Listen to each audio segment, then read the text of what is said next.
Introduce yourself and your childhood. Share how life seemed before the abuse began. Briefly describe your family dynamic, especially your brother and father. When I think back to my childhood, it's like watching an old, faded movie. Moments that should have been filled with laughter, safety, and love, but instead were clouded with confusion and fear. I remember being a little girl who loved playing with her dolls and imagining that one day I'd be a mother to children who would never cry themselves to sleep. I loved braiding my dolls' hair, making them little outfits from scraps of fabric, and pretending we were one big happy family. It was innocent, hopeful, untouched. But the truth is, my innocence didn't last long. At home, things looked normal on the outside. If you passed by our house, you might have thought we were just another family trying to get by. My father worked hard and my mother, well, she tried to keep the peace. But behind closed doors, there was a silence that swallowed everything.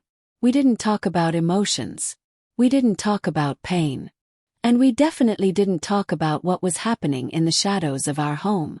My brother was older than me. I looked up to him once. I thought he was cool, the kind of sibling who should be protective. I would follow him around when we were little, trying to be part of his world. I thought that's what younger sisters did. I trusted him. I believed he was someone I could depend on. And that's what makes what he did to me so hard to understand, even now. At first, I didn't even know how to name it. I was too young to understand what was happening. There's this terrifying moment when you realize that something isn't right, that the touches, the words, the way someone looks at you isn't okay. But you're too scared to say anything. Scared they won't believe you. Scared you'll get blamed. Scared it'll only get worse. And so I stayed quiet. Held it in.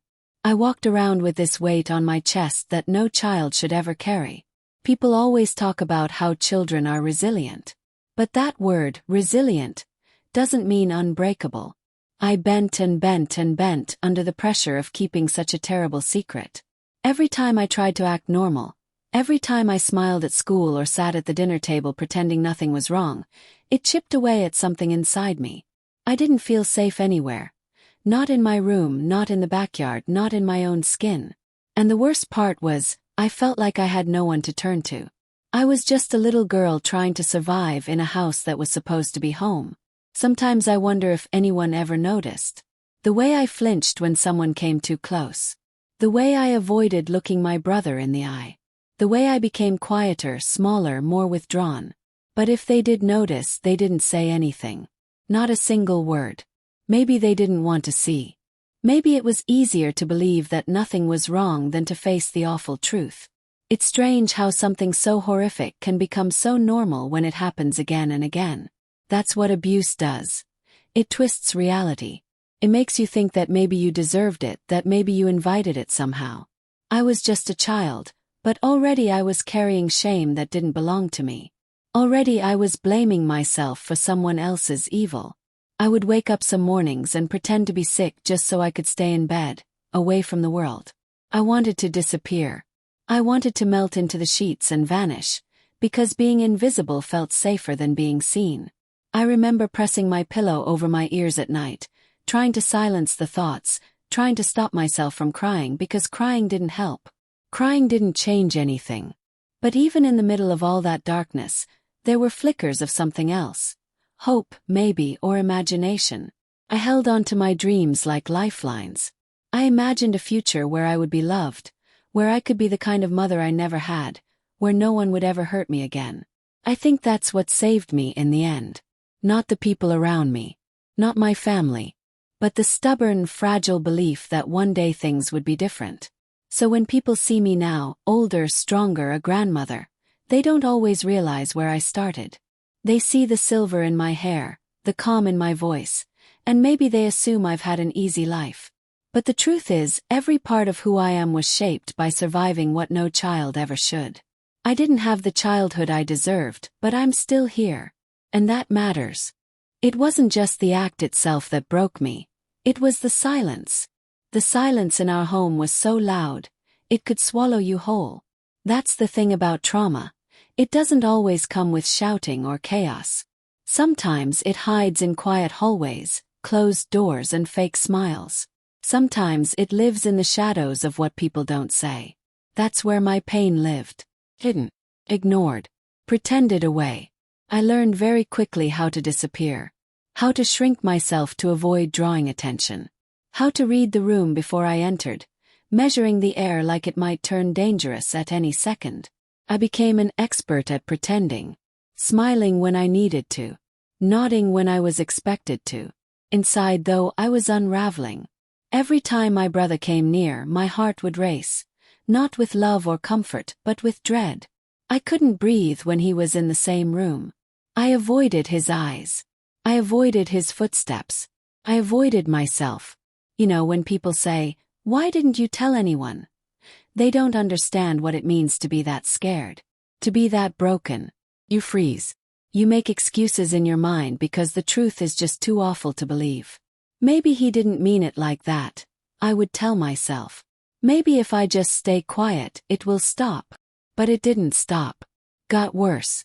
He took more from me every time, and each time I gave up another piece of myself just to survive it. I used to stare at my reflection in the mirror and not recognize the girl looking back. I didn't see myself. I saw shame. Saw dirt. I saw a secret I couldn't say out loud. And that secret grew heavier with every passing day. I couldn't tell my mom. She looked so tired, so weighed down by life. I was afraid she wouldn't believe me.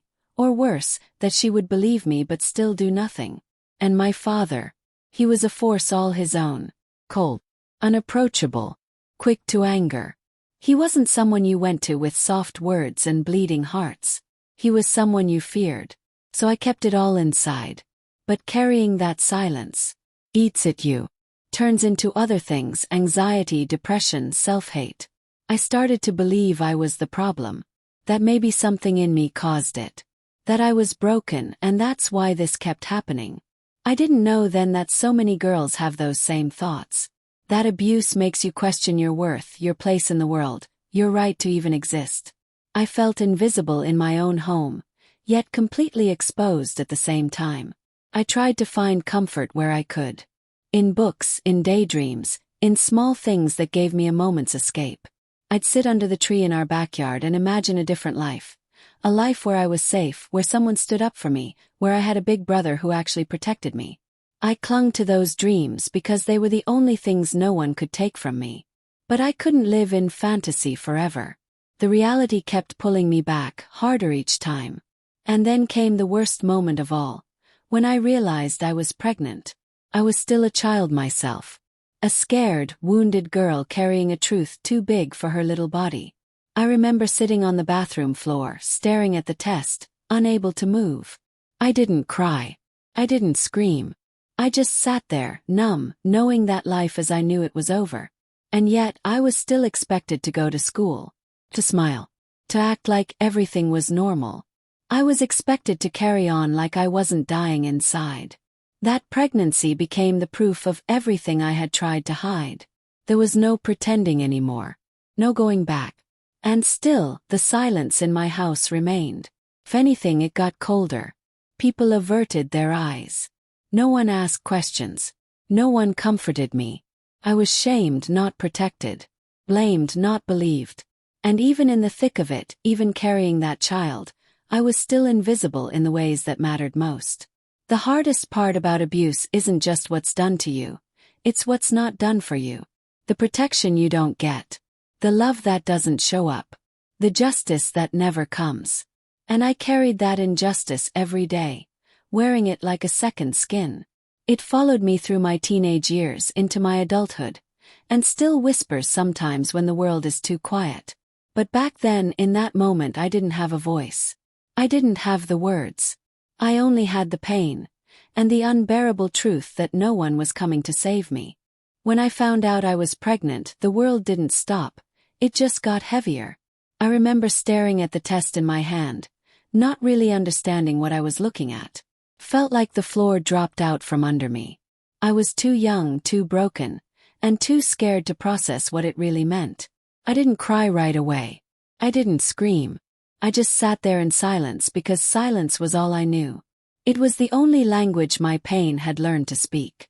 At first, I tried to convince myself it wasn't true. Maybe I read the test wrong. Maybe if I waited long enough, it would all just go away. But deep down I knew. My body was changing and so was everything around me. Suddenly my childhood, which had already been torn apart by abuse, was completely gone. There was no pretending now. No hiding what had happened. My secret was growing inside me. I didn't tell anyone for a while. How could I? Who would I even tell? My brother, the one who did this to me, walked around like nothing was wrong. My mother barely looked at me anymore. And my father? Well, I already knew what he was capable of. He wasn't the type to listen, he was the type to explode. So I kept it to myself, hoping the weight of the truth wouldn't crush me before someone finally noticed. But eventually the truth came out. My body betrayed me. You can only hide a pregnancy for so long. One day, my mother saw something she couldn't ignore. Maybe it was the way my clothes fit differently, or maybe she just finally looked at me long enough to see it. And just like that, the silence broke, but not in the way I had hoped. There was no comfort, no moment of understanding, no arms wrapping around me saying, "We'll get through this together." Instead, there was panic, there was shame, there was rage. My father reacted exactly how I feared he would, by turning violent. Not toward my brother, not toward the one who took everything from me. No. He turned that rage on me, his own daughter. The one who needed protection, not punishment. He beat me like I was the enemy. As if I had brought this shame onto the family. As if I had chosen any of this. I remember the look in his eyes. It wasn't disappointment. It wasn't confusion. It was disgust. He didn't ask me what happened. He didn't ask who was responsible. He didn't ask if I was okay. All he saw was a problem he didn't know how to fix, so he did what he always did. He lashed out. And I took it because I didn't know I was allowed to fight back. Because deep down, some part of me believed I deserved it. Being pregnant under those circumstances was like living inside a nightmare that kept stretching on. I didn't know how to be a mother. I didn't even know how to be a child. I had no guide, no reassurance, no safety. It was fear. I was afraid every single day. Afraid of my father's temper. Afraid of my brother's presence. Afraid of what would happen when the baby came. And yet, I also felt something else growing alongside the fear. This strange, quiet resolve. I didn't know what kind of mother I'd be. But I knew I had to survive. Not just for me anymore, but for the life inside me. I would talk to the baby sometimes when I was alone. Just whisper things into the air. Things I didn't dare say out loud to anyone else. I'd tell them they were loved. That they weren't a mistake. That they were a part of me, and I'd do my best to keep them safe. I didn't know if I believed those words yet, but saying them gave me something to hold on to. It gave me a reason to keep waking up, even when everything hurt. School became impossible. Friends drifted away. People whispered. The shame followed me like a shadow, and no one asked for the full story. They just saw a pregnant girl and made their judgments. No one thought to ask what I needed or how I got there. They didn't see a survivor, they saw a scandal. And so I disappeared even more. Into myself. Into survival. There were nights I curled up in bed, my arms wrapped around my stomach, and begged whatever God was listening to give me strength. Not to take the pain away. I had stopped believing in that kind of miracle, but just enough strength to make it one more day. Just enough to get through the next wave of shame, the next slap, the next reminder that no one was coming to save me. But even in that darkness, I began to feel a flicker of something else. Something I hadn't felt in a long time. Maybe it was courage. Maybe it was love. Maybe it was the tiniest bit of hope. All I knew was, for the first time in a long while, I had something worth holding on to. I used to believe, like most little girls do, that a father's role was to protect, that he was supposed to be your shield, the one who stood between you and harm, the one who would fight anyone who dared to hurt you. I carried that belief quietly, even as I got older, even when fear became a daily part of my life. I still held on to that hope somewhere in my heart. That maybe, just maybe, if he knew what was happening, if he really knew, he would finally see me. He would finally step in. But when the truth could no longer hide behind baggy clothes or fake smiles, his response wasn't love. It wasn't protection. It was violence. I will never forget the moment he looked at me. His daughter, pregnant, scared, broken, and his face twisted with rage, not concern. Not even curiosity. He didn't ask me who had done this. He didn't ask if I was hurt. He didn't want the story. All he saw was a disgrace. Stain on the family. A problem to punish.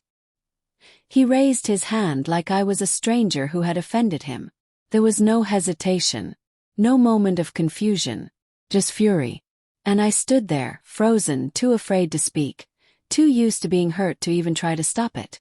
The blows came hard and fast, and all I could think about was protecting my belly. I wasn't even thinking of myself anymore. I just curled around that little life growing inside me and prayed it would survive. That I would survive. What made it worse, what cut deeper than any bruise, was the silence in the house afterward. My mother didn't come to check on me. No one knocked on my door. No one asked me how I was. I was left alone with my pain, left to clean up the blood and the shame like it was just another chore. And in that silence, I felt something inside me finally break. Not from the abuse because I had survived that, but from the realization that I truly had no one. I think that's a kind of death in its own way. The moment you realize the people who were supposed to love you never really did. Not in the way you needed. My father never saw me. He saw what I could do for him, how well I obeyed, how quiet I could be. But the real me, the me who was screaming inside, begging for someone to notice, someone to hold me, someone to tell me this wasn't my fault, he never looked that deep. Maybe he couldn't. Maybe he didn't want to. There's something terrifying about knowing that the man who should have been your first protector is just another source of pain. It messes with your mind. Teaches you not to trust, not to feel. Teaches you that love is conditional, that safety is an illusion, that you're alone even in your own family. And I carried that lesson with me for a long time. I carried it through my pregnancy, through labor, through becoming a mother far too young. Every time I looked into my baby's eyes, I promised them I would be different, that they would never have to wonder if they were loved. That they would never have to look to me and see only anger and punishment. I didn't have much, but I had that promise. And I clung to it like it was the only thing keeping me alive. Even after the baby came, things didn't get easier. If anything, they got heavier. My father treated me like a stranger in his own home. He refused to speak to me unless it was to insult or threaten. My presence embarrassed him. My child reminded him of everything he didn't want to deal with. And yet I stayed. Not because I wanted to, but because I had nowhere else to go. I was a teenage girl with a baby and no support system. Leaving felt impossible. But each time he tried to beat the spirit out of me, something else started to grow in its place. A quiet kind of strength. A stubbornness. I began to understand that surviving him, surviving all of it, was something powerful. That even if I didn't have control over my past, I could still choose what kind of future I built. I couldn't erase what happened. I couldn't make him the father I needed. But I could become the mother my child needed. And that meant everything. I stopped expecting apologies. I stopped waiting for someone to rescue me. I realized no one was coming. There would be no movie moment where my father broke down crying, saying he was sorry for not protecting me. That moment was never going to happen. But what I did have, what I could create, was a new kind of strength. One that didn't need permission. One that didn't need approval. Because sometimes survival itself is the resistance. And I survived him. For a long time I walked through life just trying to make it to the next day. I didn't think about healing or strength, or becoming anything other than a survivor. Survival was enough. Had to be. Every breath I took after everything I'd been through felt like a small miracle. Getting out of bed, feeding my child, keeping us both alive. That was the work. That was the fight. But over time something began to shift inside me. Slowly, quietly. I started to feel the pull of something deeper than survival. I began to want more than just getting by. I wanted peace. I wanted freedom. I wanted to stop living like I was still stuck in the nightmare of my past. Healing didn't come all at once. It's not a single moment or a big breakthrough. It's not waking up one day and suddenly feeling whole. It's 100 tiny choices. 1,000 painful memories faced one at a time. It's crying in the middle of the night when the baby finally falls asleep, and letting yourself feel something for the first time in years. It's looking in the mirror and choosing not to look away, even when all you can see are the scars. I remember the first time I told someone my story. Not the version I gave to people who asked too many questions. Not the watered-down one I learned to recite with a smile and a shrug. I mean the real story. The truth. It was terrifying. My voice shook the whole time. I felt like I was breaking some unspoken rule, like I was betraying my family by saying the words out loud. But afterwards something strange happened. I didn't feel weaker. Felt stronger. Lighter. Like I had finally opened a window and let in a little bit of air. From that moment I started to talk more. Not to everyone, not all at once, but to the right people. People who listened. People who didn't ask, "Why didn't you speak up sooner?" but instead said, "I'm so sorry that happened to you." That kind of validation, it's more powerful than people realize. When you've been silenced for so long, just being heard is an act of revolution. There were times when I thought I'd never be anything more than what happened to me. That my identity would always be tied to the abuse, to the pain, to the child I had to raise too young. But healing taught me that trauma is a part of my story. It isn't the whole story. There was still room for other things. For joy. For love. For strength I didn't even know I had. I had to learn how to love myself from scratch. That was the hardest part. Not forgiving my abuser. Not even forgiving my parents for what they didn't do. But learning to forgive myself for surviving in the only way I knew how. For staying quiet. For freezing. For carrying the shame that was never mine to carry. I had to unlearn the idea that I was damaged.